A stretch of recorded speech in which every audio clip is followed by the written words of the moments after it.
Let's make some disability-friendly carrot cake. It's not from scratch, but it tastes like it is. All right, so my first step is going to be to DIY some buttermilk. I really don't like to buy buttermilk because I never get through it before it goes bad. So I always DIY it. So I have some whole milk right here. I'm going to add a little bit of vinegar, give that a little stir, and just let that sit. And so into my mixing bowl, I'm going to add that buttermilk.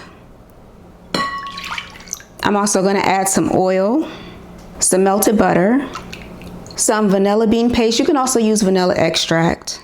I just prefer vanilla bean paste. I'm just gonna set that aside and I'm gonna open my eggs. And I feel like this is a good opportunity to test out this accessibility gadget. It's an egg opener. I've never tried it before, so I'm gonna be trying it for the first time on camera, and I'm gonna rate it to see if I think it will help someone out. You just put your egg right in the middle, and then the metal teeth are supposed to open the eggs. Let's see if they work.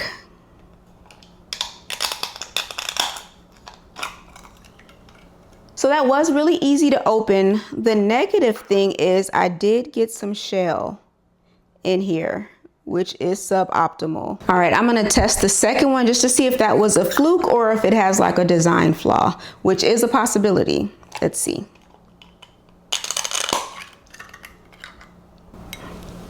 So I did get some more shells the second time too. So I will call this particular gadget a flop because getting eggshells in your eggs is kind of a deal breaker when it comes to open eggs. Because I do not waste food, I'm going to whisk this up and then strain it before I put it into the rest of the mixture. All right, so I'm going to strain this in there. That's a bummer because it was kind of nifty. But hey, now we know, right? I spent my money so you don't have to. Okay, so now that we got the riffraff out of the way, we can go ahead and mix up our wet ingredients just until combined. And this is some spice cake mix. This is half of a box. And of course you can use a stand mixer or a hand mixer. I just wanted to show that if you don't have any of that fancy equipment, you can still do it and it's still doable. When it comes to cakes, you really don't want to over mix it and overwork it to have the lightest and fluffiest cake possible. And that goes if you have a stand mixer, hand mixer, or if you're doing it by hand. You really don't want to overdo it just until you don't see major clumps of flour. It smells so good already. I wish you guys could smell this. All right, so now that it's combined, I have my shredded carrots, and these came pre-shredded in the produce section of just about any supermarket. You can get pre-shredded carrots because someone thought they got your gotcha moment, like, you shredded carrots. No, I didn't. They come this way. And then optionally, I'm going to add in some chopped pecans. And yes, they do sell pre-chopped pecans. You could just go in with some chopped pecans. If you don't like nuts, leave it out. It's fine. If you're allergic, you can leave it out. That's absolutely fine. And last but not least, I am going to add in some raisins. If you want to make it festive and Christmassy, you can go in with craisins, but I'm going in with the traditional raisin.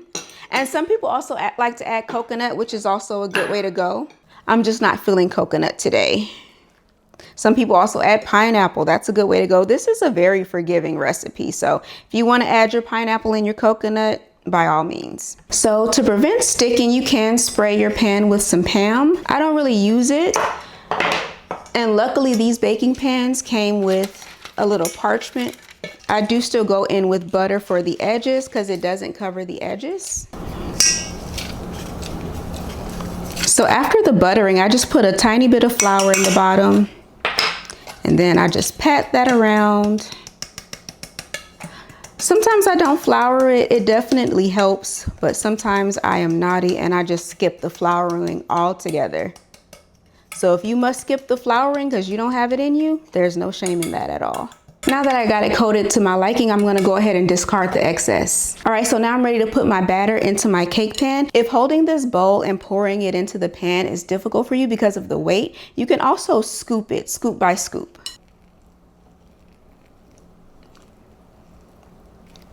Just get it all in there. I think the scooping the cake mix in is also helpful for people who may not have full use of both hands, because right now I'm using both hands. Not everybody's able to do that. So if you want to just leave this sitting right on the counter and get a scoop and scoop it one by one, that is absolutely perfect. Gonna smooth it out a little bit. And now it's ready to go into the air fryer. In order for the cake to bake evenly in the air fryer, cover it loosely with foil with holes in it. This is a bamboo skewer. You can use a toothpick, you can use a fork, whatever you have to put holes in it is fine. Our cake is done. So I'm gonna turn it out onto a wire rack. And we're gonna pray that it comes out clean.